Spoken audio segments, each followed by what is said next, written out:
The following contains descriptions of physical violence, sexual violence, and graphic descriptions of autopsies.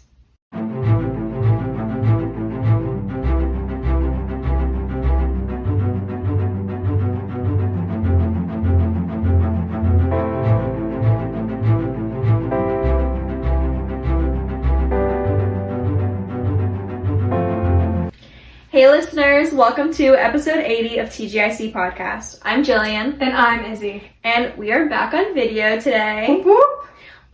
We thought it was pretty fun and I feel like you guys seemed to like it. Like we got a lot of positive comments on it, except for like the two people who voted no, they didn't like it on our poll. Yeah, what was up with that? Because sometimes we do polls and I'm like... It kills me when people like, I always put yes or no on certain things, but it's like almost like if you're a no, just like don't answer. Or just don't listen to our podcast.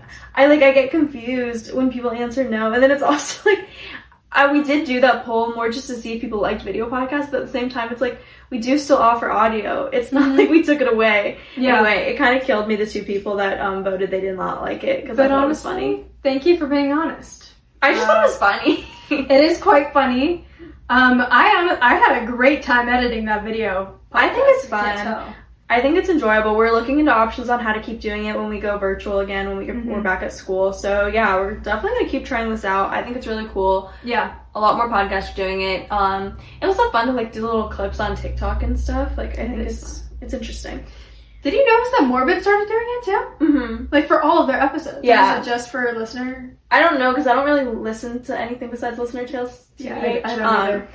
But they definitely did start doing it for Listener Tales. And a lot of like other, I don't know. I like, because every once in a while I'll watch Call Her Daddy, and I like that that's a video podcast. Yes. But she's got like a whole ass studio. No, like she's got like the whole like interviewing chairs. And... Did you watch the one where she interviewed Kamala Harris and like she flew to DC and like set up or like an exact replica of her studio? I didn't. I've only seen 2 episodes of Call Her Daddy. I watched the JoJo Siwa one and the Kamala Harris one, and that's the only 2 episodes I've ever seen. I haven't seen the JoJo Siwa one. I've seen the Anna Kendrick one.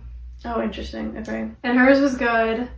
And then I've seen some other random ones. The Kamala Harris one was really good, but it was also just crazy because it was like scheduling stuff, and so she ended up flying to DC and like doing an entire mock studio. It was crazy because it looks identical, but it's not her actual studio. That's insane. Yeah. I want that kind of budget. Well, she has a thing with Barstool. It's like millions and millions of dollars. I'm jealous. I'm so jealous. Yeah, you know, Barstool. Actually, we're not like Barstool. We're not Barstool material. We're not Barstool material. Do they have like true crime Barstool? We should start it. Yeah, I'd actually... Do they? Guys, you know what? I just want to be invited to CrimeCon. I do too. We've applied for the past, like, what? Years. I mean, okay, the thing is, though, I think for a while we couldn't go because you have to be over 18. So, like, I think that's why we kept getting, but, like, now it's like I want to go. Like, now I'm 19. Yeah. We should be invited now. Yeah. We're adults. We're adults enough. We're about to have to change our name, so. I know. More information coming soon. Yeah, that's work in progress. Work in progress. But you know, yeah. Okay, let's actually get started. Yes. Sorry about our yapping. So today we are covering the recently solved murder of the Lady of the Dunes. So this case begins on July 26th of 1974. So there's this family staying in Provincetown, Massachusetts, which is like a beach town, and they're out for a walk in the dunes of the beach. There's, you know, going for a walk, pretty chill. It was a pretty like close neighborhood. Like I think a lot of people vacation there, but it felt very safe. It was the kind of place where kids would go out and play on the beach alone, like families just walking around, like this family. So there's this family walking, and this local dog on the beach that the family like kind of knew, because it was just kind of like one of those like, it was a local dog. I don't know if it belonged to someone or if it was a stray, whatever, but they recognized the dog and it kind of just started following them on their walk or whatever. But randomly, after the dog had been kind of following them for a while, all of a sudden he like takes off, bolting down the beach, and starts like aggressively barking. So their 12-year-old daughter, whose name is Leslie Metcalf, she runs after the dog because she's like, what the fuck's the dog barking at? Which is like valid. So she takes off after the dog. Her parents are kind of falling behind. I think her sister's there too. And she finds the dog stopped at this like area. And it's in this like area of the dunes called Race Point Dunes. And this area is fairly close to the road. Like it's definitely you know how beaches work. There's the ocean, then there's the beach, Yeah. and then there's the dunes. Well, the dune, like, this is, like, the part of the dunes that's almost at the road, like, just some yards off of it. So that's where the dog stops. It continues, like, this aggressive barking. And when Leslie comes across the scene, she sees a decomposing body of a young woman. Ugh. And also, like, I feel like this whole story does not sound real. Right? Like, as I was researching it, I was like, this is not real. Yeah, it sounds insane. It sounds like a movie plot. Like, the fact that it's, like, at, like, a, like, northern beach town, too, in the 70s, like, it does sound like a plot of a movie. Yeah, like, she followed the dog, and the dog led her to this body. Something with the 70s, too. The 70s just gets such, like, crime movie energy, and I don't know why. It does. Because, like, kids just roamed free. I feel like everyone's always like, the vibe of the 70s was, like, free. Like, that was the vibe. This, like hippie movement. Yeah. This story just gives, like, movie vibes. Like, it does. It doesn't even sound like it's, like, real. No. So, Leslie, you know, she turns around, she tells her family that she saw a decomposing body, as one does. And her parents call the police to report it. So the body had significant insect activity, like maggots, like all over. I am so disgusted by maggots. The concept, I've never seen one, or them, I don't, plural. I don't know, like there's a lot of them, right? I've never seen them. But they like scare me a lot. Like I don't want to be anywhere near them. I have a nasty story. What? A nasty story. Oh, no. My face just like fell when you said that. No, it actually like fully fell. God. It's really gonna gross you out. I actually I'm scared to tell you. No, proceed. So my lovely roommate at school, had this water bottle that she just put coffee in. It was just her coffee water bottle. And like basically like throughout the week she eats oatmeal in her room too, so she has like bowls of oatmeal.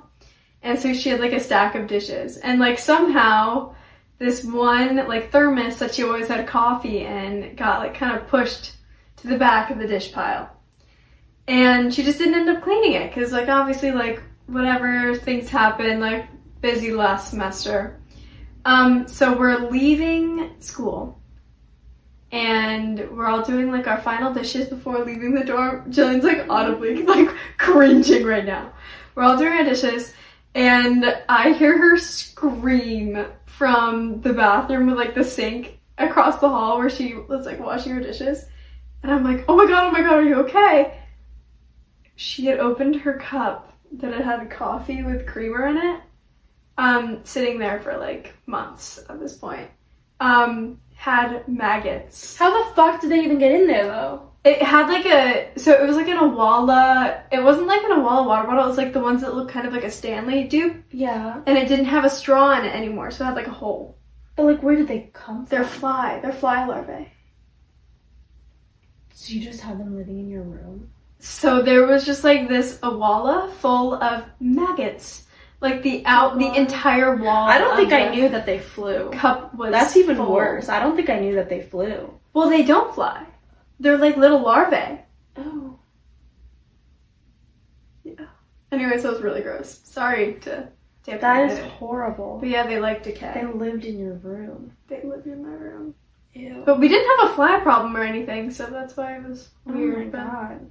That is horrifying. Yeah. Anyways. Does the water bottle get just like thrown away? It got thrown away. It was not saved. I don't know what else I would do at that point. No, it was not saved. Oh god, I don't even remember. Oh, maggots. Right. Back to the maggots. Additionally, there were 2 sets of footprints leading to the scene. There were also tire tracks about 50 yards away from the body. Police Chief Jimmy Meads of the Provincetown Police claims that most likely the tire tracks are from someone driving the unidentified woman in a 4WD vehicle.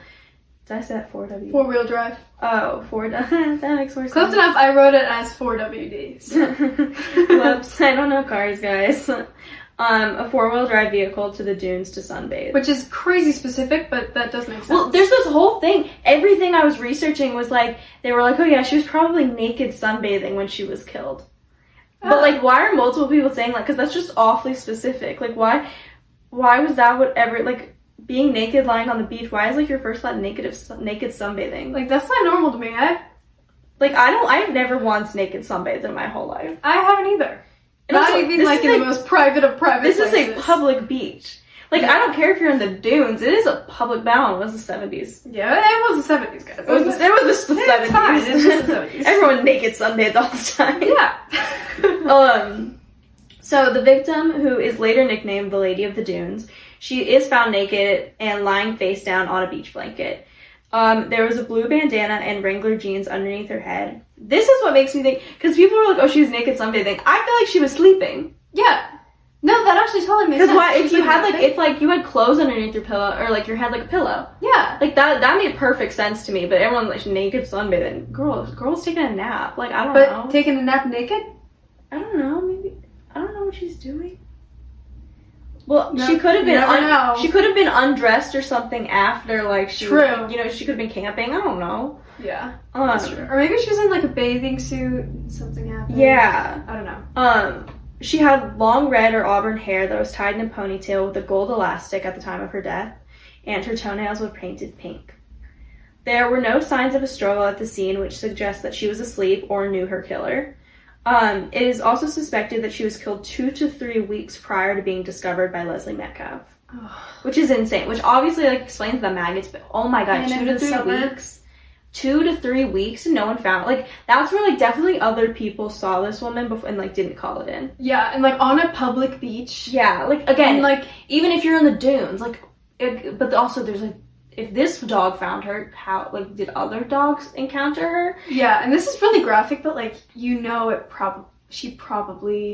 the smell of decay. Yeah, no, that's, like, overwhelming. Definitely, in like, the summer. They were saying, like, the family who called in said, like, the smell was really overwhelming, but then also, they were talking about this morbid, because they're from Massachusetts. I've never been to Massachusetts, so I don't know. But they were saying that, like, the beaches there do often smell like red tide, so the smell of decomposing body, like, they're like, as if that's, like, an indicator of, like, what the smell of like, their ocean smells so bad that no one may have differentiated the two smells. That makes sense. That's like when we were talking about the Solder Children and like how the smell of decay versus the smell of like burning electric and plastic. Yeah, exactly. Like you wouldn't know. Like you wouldn't know. Red tide stinks. I once went to a beach for fall break and it was like the red tide was so bad. Yeah. Like it stinks. Like gross. I could not sit on the beach because it was so smelly. Because it just smells like fish. Yeah, it's rotten fish. Like dead fish. It's awful. But yeah, it was suspected that she's there for 2 to 3 weeks, which totally makes me think other people saw her and just didn't report this. Yeah. Which is nuts because she is like, you'll see later how she was brutally killed. Like, and this is not even like people just probably saw her and were like, oh, she's sleeping. Yeah, it's like... It looked like a crime scene. Yeah. After further investigation, police determined that she was approximately 5 feet 6 inches tall and had an athletic build. She also had expensive dental work valuing between $5,000 to $10,000.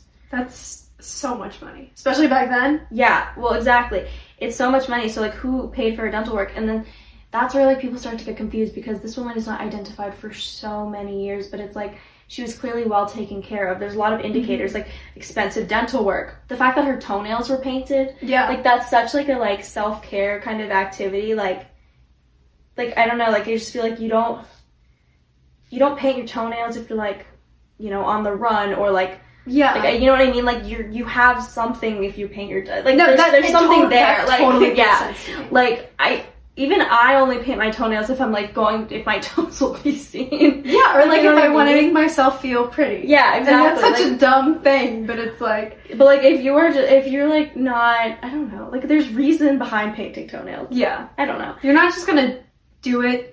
There's something there with that. Yeah. You guys get it. Yeah. And then also this like expensive dental work. Like clearly someone must have paid for this. Like, but several of her teeth had also been removed, so, like allegedly by her killer. The unique set of dental work was sent to dentists statewide in Massachusetts, and it was also published in multiple dental journals. But nobody like claimed doing this work. So interesting. Which is, like, kind of nuts. Like, I get, like, communication stuff is different, but, like, dental journals and, like, still no one is like, oh, yeah, I did this. Yeah, and it's, like, also now that we know who the Lady of the Dunes is and, like, the mystery's been solved, it still baffles me that nobody can. Right? That's what I think. Additionally, both of her hands and one of her forearms had been cut off.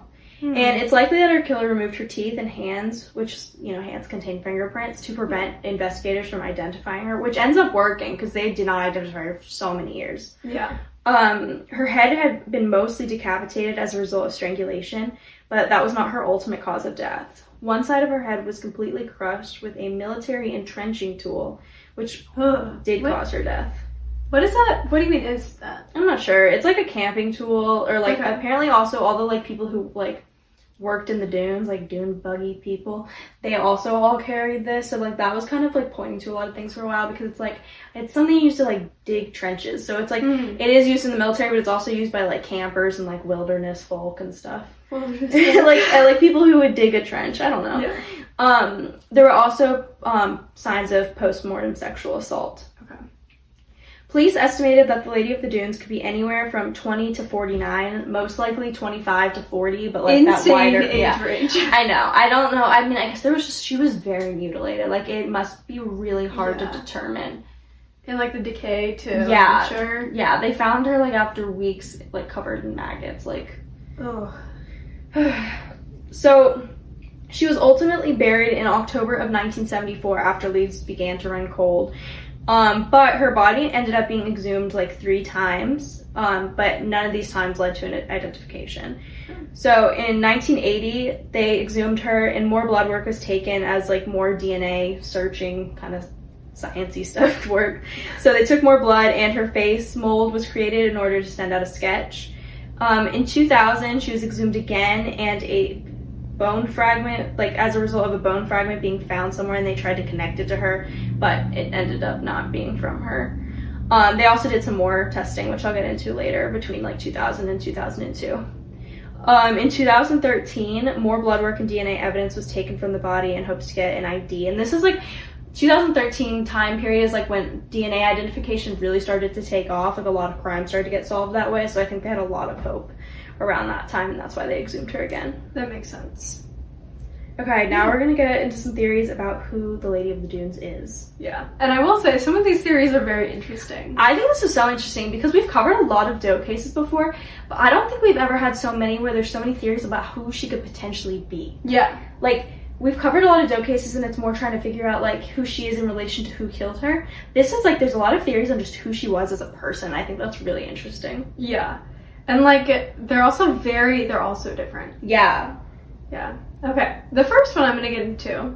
This isn't really a theory per se. I think this is so interesting. It's just an interesting little kind of creepy thing. So this is the Jaws theory. So Joe Hill, who is the son of famed horror writer Stephen King, became fascinated with the idea of being able to solve cold cases as a normal person not involved in being a police or the FBI. I wish I could solve a cold case. Honestly, same. I feel like we could. I feel like we could if we really tried. We could. We really Hey, could. maybe that's the next big project that TGIC undertakes. Anyways, so naturally, while he was watching the 1975 cult classic Jaws, he was really flabbergasted when he saw a familiar face on the screen. Not necessarily familiar because he recognized her, but familiar because he recognized her outfit. So, a woman with dark, long hair, a blue bandana, and jeans on, which apparently they look like regular jeans, was standing in the foreground of the film during one of the scenes of the movie. So just an extra. And did you watch the clip? I did watch the clip. Okay, yeah. And Hill connected this woman to the description of the Lady of the Dunes, and he began reaching out to police and trying to find leads from the film itself about his discovery. This is crazy to me.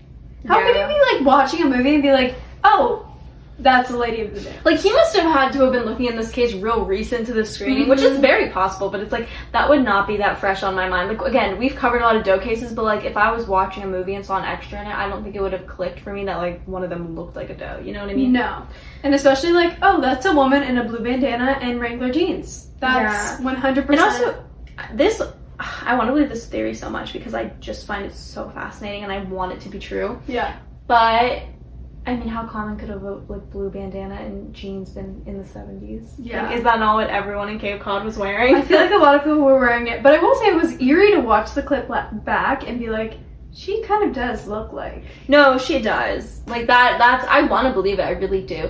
Yeah. It must have been so eerie for him to, like, think that for the first time. Like, because if I found it eerie to kind of watch it, yeah. like, he must, like, sitting, it was, like, a 40th anniversary screening, like, sitting in this big audience, like, on a big screen, all of a sudden he's like, huh. He's like, wait. Like, that would give me the heebie-jeebies. Yeah. That would give me the heebie-jeebies, too. So, at the time, the casting director of Jaws had already died, unfortunately, and the film itself did not have a record of the extras who were on set during the time of filming. So there was like no evidence to suggest who this woman was, and if she could possibly be the Lady of the Dunes. It's also possible, because, like, they were saying, like, they didn't have a record of extras, but it's also possible she wasn't, like, supposed to be an extra. Like, no, yeah. She just walked on. No, because it was, like, in the middle of Cape Cod during the summer. They were filming in broad daylight in Cape Cod, like, middle of the day, like, just, like, she could have just walked on. Yeah. Like, she didn't have to be an extra, necessarily. No, literally. Like, she, so it was filmed in the summer of 1974, obviously, and this would have been filmed like weeks or months before the Lady of the Dunes death. The set was pretty loosey-goosey though, like you were saying. Yeah. Like, they did not keep track of extras, and Spielberg, who's the director of Jaws, was not a big like director yet, so there wasn't like security on set. And also, it's the 1970s. Stuff like this happens. As someone who often. was an extra yourself, how do you, Yes. how do you feel that this could have happened? Do you think this is possible? I think, okay, the only reason that I feel like they're strict about extras in a lot of movies and TV shows is because of eras, like what eras they're filming. Yeah. You know what I mean? Like, as someone who was an extra in a certain show that took place in the 1980s, they were like... a certain show filmed in Atlanta, Georgia, Yes. that takes place in the 80s about a bunch of teenagers. Yes, so they like were only strict about it because they didn't want people walking by in like Lululemon when everyone was wearing clothes from like, the 1980s. You know, I got denied. Really? Yeah, I applied, or my mom like applied me for it, and they didn't want me. They said I didn't look 80s enough. I got denied the second time I applied for it. Interesting. I know like multiple people that have been extras in it, and I don't know like so there's not like a common theme on like No. you guys look like. I just think I got denied. I don't think there was. No, like they probably just had too many people. No, they probably had too many kids with like dirty blonde hair. It's like it's not like because like they dyed people's hair, they cut people's hair, they permed nuts. people's Did hair. they really? Yeah, That's crazy. They didn't do anything to mine, but I guess I already looked 80s. So yeah, but I feel like they wouldn't like Jaws was set in the time period, so it's not like they cared. Yeah, and also like it was filmed on a beach town, and so like everyone walking around in the summer anyway in a beach town is going to be dressed like what they want. So like it's not like anything was messing up the scene. Exactly. Yeah. And like the only thing I do find weird about this is that it's not clear if the scene was filmed like the day or the days before she died.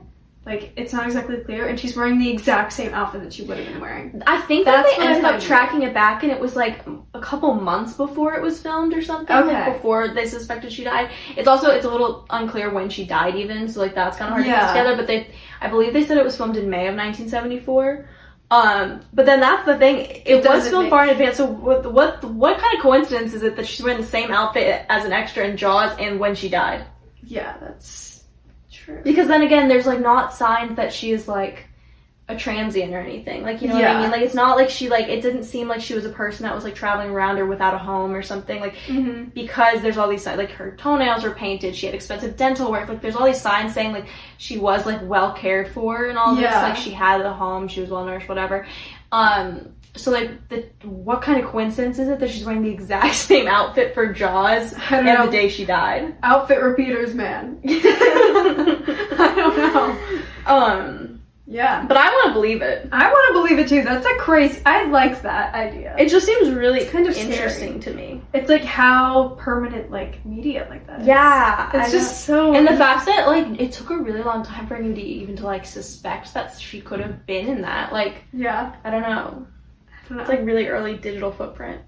Yeah. Like earliest digital footprint. Yeah. It's kind of nuts. I want to believe it just because it seems interesting. Yeah. Okay, so another potential lead on who they thought the Lady of the Dunes was is this woman, Rory Jean Kessinger.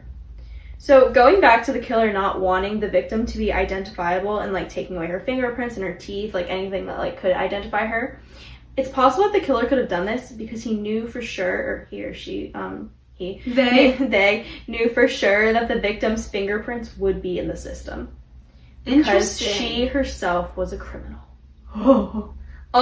Basically, there's this woman named Rory Jean Kessinger. She was a criminal in the 1970s who was arrested for the murders of 2 police officers as a part of an organized crime group.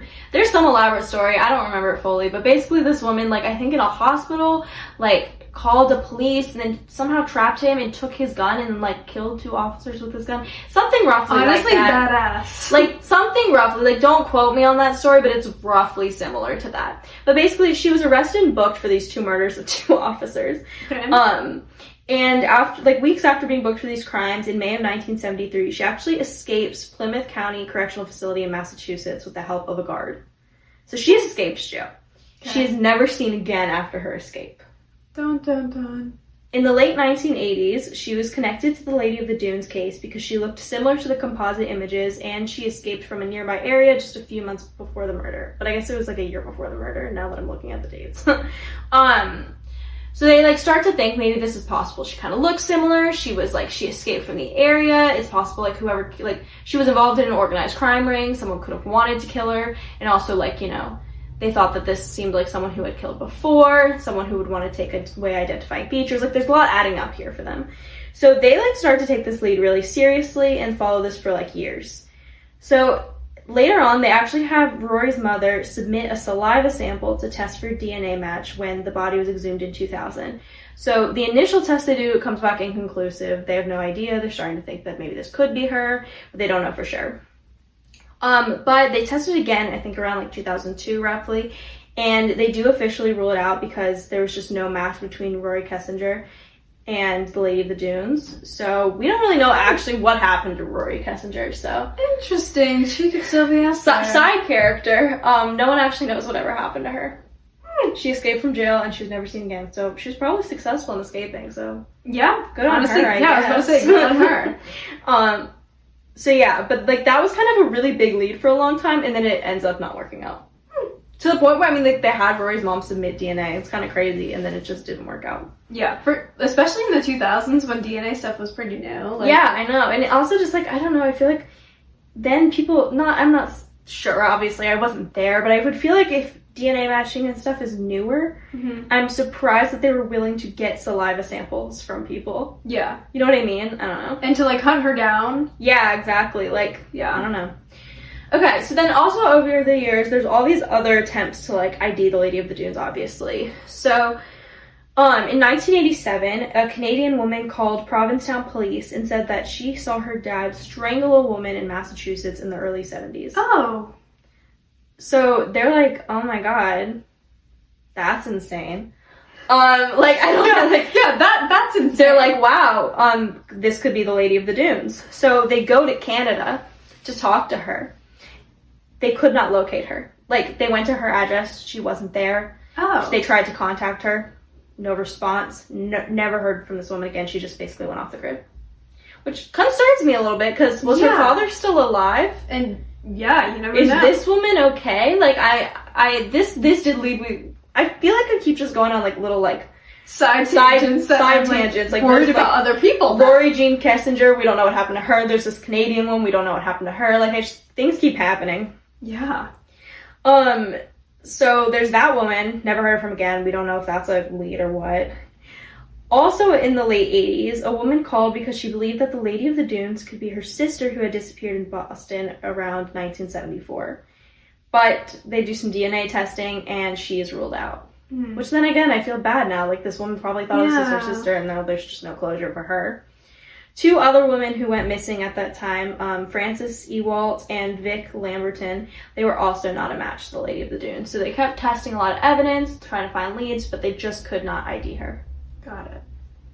Okay, now we're gonna get into suspects. Now that we've gone through all the potential, I can't believe there's so many potential leads for just who she was. Yeah, there's so much And all of them were like pretty well fleshed out too. Yeah, I know. Okay, so some suspects. The first one is Tony Costa.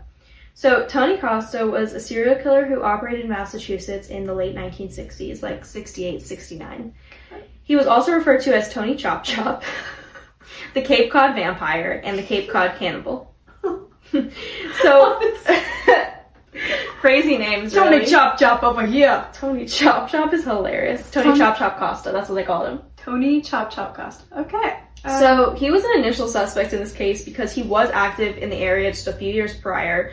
Like, he operated in Cape Cod in like 69, so like that's not that far apart. Yeah. He would also dismember his victims, which the Lady of the Dunes was dismembered and had like been decapitated. There was like a lot of violent stuff there, and also like they were looking for someone who they thought had killed before because of all of this. Yeah. So the police began looking into this because they were familiar with his MO. They'd investigated his case prior. But they discovered that he had actually died serving 2 life sentences on May 12th, 1974, which is just 2 months prior to the murder of the Lady of the Dunes. Damn. So he was ruled out because he was dead. Chop chop. Chop chop. Chop chop. Yeah. Anyways, my next one. We got another mafia theory here. If you listen to our last case, we also had a mafia theory. So this one is another weird name, Whitey Bulger. That's an insane name. Yeah, quite. I would hate having that name. Me too. Maybe that's why he got involved in crimes. Anyways, Whitey Bulger was a member of the Massachusetts mob, and he was known for his involvement in gang activity, and also he was a convicted murderer of multiple women. He was actually beaten to death in prison while serving time for 2 consecutive life sentences after his murder conviction, but this was in after the murder of the Lady in the Dunes. So in 2015, Sandra Lee, who was a woman from Massachusetts, claimed that she's actually sorry, I do need to preface. She's like a crime writer.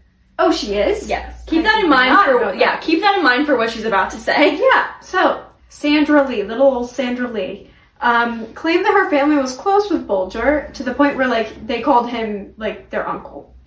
And she said that the murder of the Lady of the Dunes beared a close resemblance to that of Bulger's other murders.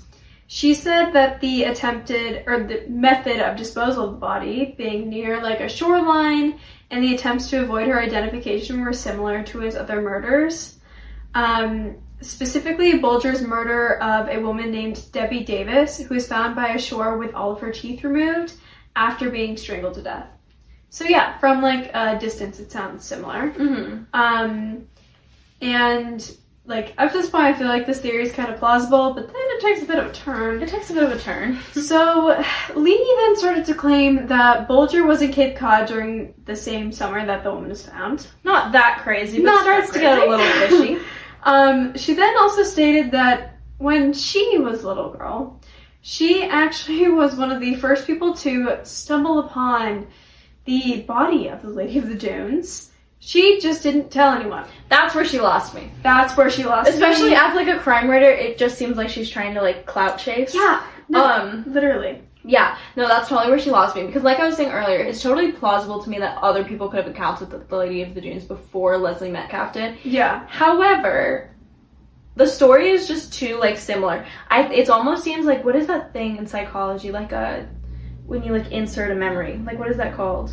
It's not falsified memory, and it's not flashbulb memory. It's something with an R, I think.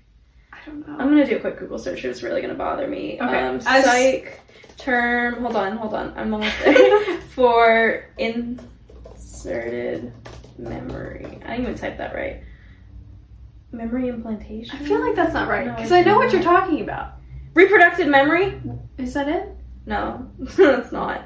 Okay, whatever. I'm just not gonna find it. But basically, it almost seems like she read Leslie Metcalf, her discovery, and implanted it as her own. Yeah, no, that makes sense. And also her falsifying this memory as when she was a kid, and now she's recounting this as an adult. Yeah, it seems fake to me. Yeah, and it's not connecting in my brain. No, it just doesn't check out. Yeah. I'm sure other people did encounter the Lady of the Dunes and didn't report it. I just am not sure that Sandra Lee was one of them. Yeah, and because of this, like, I don't feel like Whitey Bulger is responsible, and I feel like the claims by Lee are most likely false.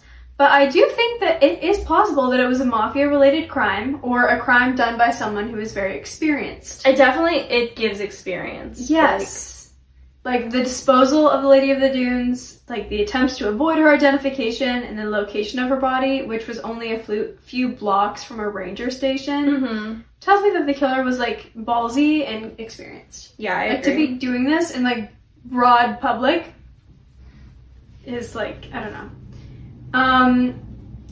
And does that mean that like the mafia or a gang was 100% affiliated? No. Does it point to the fact that our killer most likely knew what the fuck they were doing? Yeah. 100%. Yeah. Because, like, if you have never done that before, why would you think to, one, pull someone's teeth out? The, like, And then, taking away like, fingerprints thing gets me. Yes. That's, like, when people, like, burn off their fingerprints. Like, there's, like, a lot of forethought involved in that. Like, it's not just to, like, mutilate the body. It's, like, to cover up the, like, identification. Exactly. Like, it's not just, like, careless mutilation. It's, like, intentional. Yeah. Exactly. Okay. So, the next suspect is Hayden Clark. So, Clark is a convicted serial killer who is in prison. He claimed that he's in prison at the time of these claims, by the way. So he claimed that in 1974, while staying with family in Cape Cod, he actually lured a woman into the dunes and killed her. He claims to have struck her in the head with like a fishing rod, like with the hard part of a fishing rod, like the end of it, the lure. I think that's what I don't know. Sorry, fishing. The lure? The lure. The lure? I feel like you're not saying it right, but I don't think I'm saying it right either. Like when you lure a fish in? Like when you're luring a fish in? Why are you saying lure? Are you talking about like when you put lure. bait on the end and it like catches? No, there's we're having to look up a lot of things. I have never fished. I fished maybe once in my life. A fishing rod. Because there's the rod and the reel. The reel. He claims that he hit someone with the reel. A lure? No, because the lure is what you put on the end of a fishing rod and put in water. Sorry, not at all what I was talking. I was saying the wrong thing. Okay. So yeah, the reel, the end of it that's like big, and like he like put her in there with that. So he said that he struck her in the head with that. Oh. And that he removed her hands with a saw that he had retrieved from his truck, which explains the tire marks. Mm-hmm. And then proceeded to bury her hands in the sand in a different part of the beach after using her fingers for fish bait. Oh. Yeah. Well, obviously this was briefly looked into because it's just so gruesome and horrible and disgusting. It was actually determined to be a false statement because all of the details were mentioned and like published in the newspaper. Yeah. And also apparently he had a history of making false claims, so. Okay, it is interesting the part about like talking about like burying her hand somewhere else, because there is this point when investigators tried to talk to psychics I know to see if they knew anything, and like a psychic told them that her hands were buried like underneath some bar that had been there in Cape Cod, or not Cape Cod, but Provincetown, and they went to go look, and like they asked if they could go look, and they just cemented the basement. So this fact about burying her hands is a little weird, but obviously I guess that is a little bit weird. If her hands are missing, like that is something that would come up a lot, but like the idea of burying hands in random places freaks me out a lot. That freaks me out too. And just the fact that they're probably just somewhere on that beach. Yeah, they're somewhere.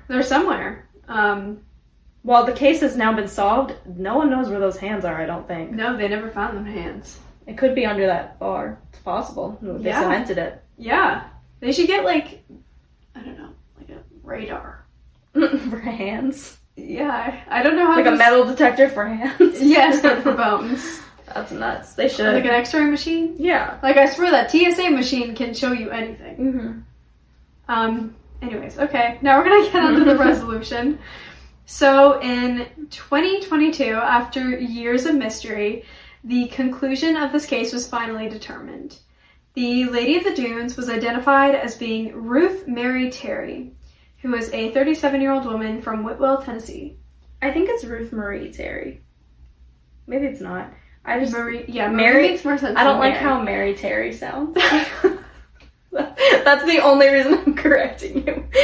I'm so sorry. I'm so sorry if that's her name, but like I can't. That's too much. I don't know why Mary Terry sounds like the name of like, you know, like Hostess Cakes or Sara Lee Bakery, like Mary Terry, like baked goods. I agree. Marie. Sorry, I don't know why. I have no idea if it's right or not.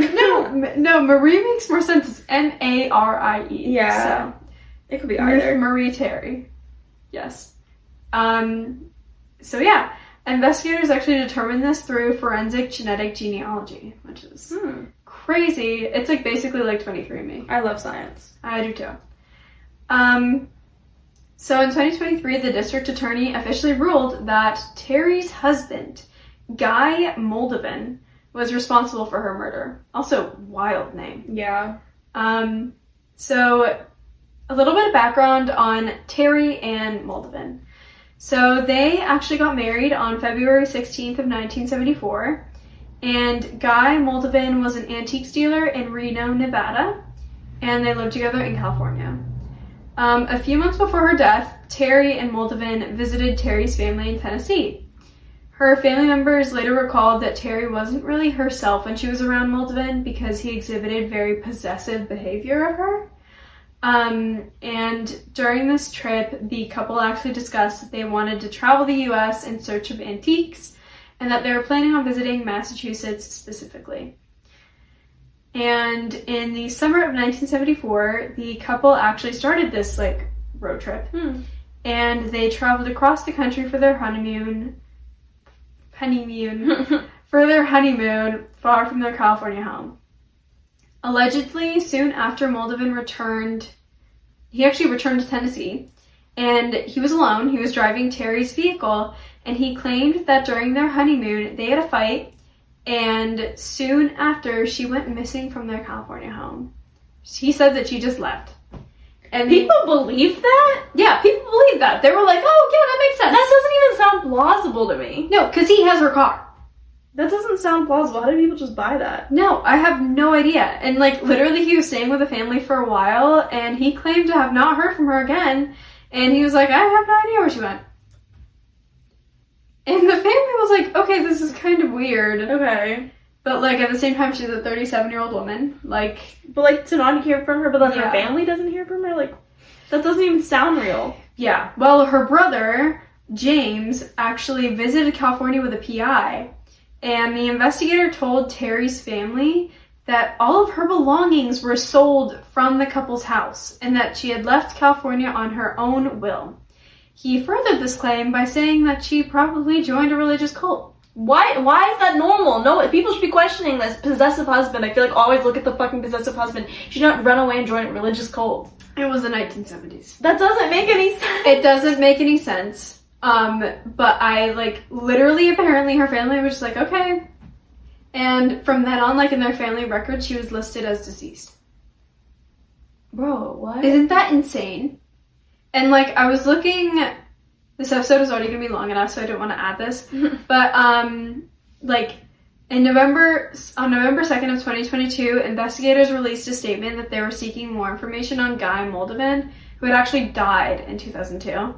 And they found out that, like, he was, like, a piece of shit. Yeah, he was married to, like, murdering, like, his, like, former wife and, like, stepdaughter or daughter or something. Yes, so he was married to another woman. He's been married to, like, 4 women. Oh, boy. And all of them didn't end very well. I think there was actually multiple who disappeared. I'm not gonna lie. How do people like that, like, fly under the radar? I have no idea, but apparently, like, he married a woman, and she had an 18-year-old daughter who was a stepdaughter, and they went missing on April 1st in the 90s, I think, and he was, like, held and questioned about their disappearance, but he ended up, like, running and fleeing from the state, and they just didn't track him down? What the fuck? But, like, they were probably murdered. Yeah, oh my god. And, like, this makes sense. It all connects with, like, she knew her killer, but also she knew him. Yeah. Yeah, and, like, they were on their honeymoon, so, like, honestly, like, sunbathing naked probably wasn't bad. I don't like that you just said naked like that. Naked? Naked. Naked. I don't like that. Naked. Yeah, I don't know. But I mean, another thing, but this kind of sucks now that I'm thinking about it, but if they were on their honeymoon during the time that she died, she probably wasn't in that Jaws movie that was filmed in May. See, I don't know if I necessarily disagree because, like, how long, like, did it say how long they were on their honeymoon for? It didn't. Like, they theoretically could have been spending a lot of time in, like, the Cape Cod area, and then she could have, like, happened to walk on. Like, I still believe it's plausible. I think it's plausible, but also, know. I feel like, and this is where, like, the composite sketch is fucked up a little bit. I don't think she looks at all like what the composite sketch she looks doesn't. like. And, like, the composite sketch does look like the Jaws woman. But she does not look But like she the doesn't composite look like the sketch. composite, so something's not checking out. Yeah. I don't know. I don't know. I wanted to believe that she was in Jaws, but I don't think she is solely based on the fact she doesn't look like her. Yeah, I think a lot of women in Cape Cod were wearing blue bandanas and Wrangler jeans. Yeah.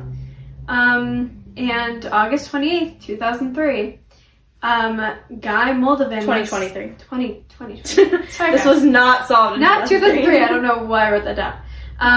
Guy Moldovan was officially named as Terry's murderer. I'm glad that this case was finally solved. Yeah. It is like it was like the longest unsolved or like unidentified murder victim in Massachusetts for the long, like, Really? yeah. It was the oldest unidentified murder victim in Massachusetts. So Wow. I'm definitely glad it was solved. I know it was Yeah. a big deal for like their Provincetown Police Department and everything, so Mhm. I'm definitely glad there was some resolution in this case. Yeah, and I'm glad that there can be, like, I don't know, some peace to the family to know that Yeah. she didn't just run away. Yeah, join a religious cult. Yeah. But yeah, this was the murder of the Lady of the Dunes, aka Ruth Marie Terry. Make sure to tune in next month for a new episode, and in the meantime, follow us on Instagram and TikTok at tgic.podcast. Bye!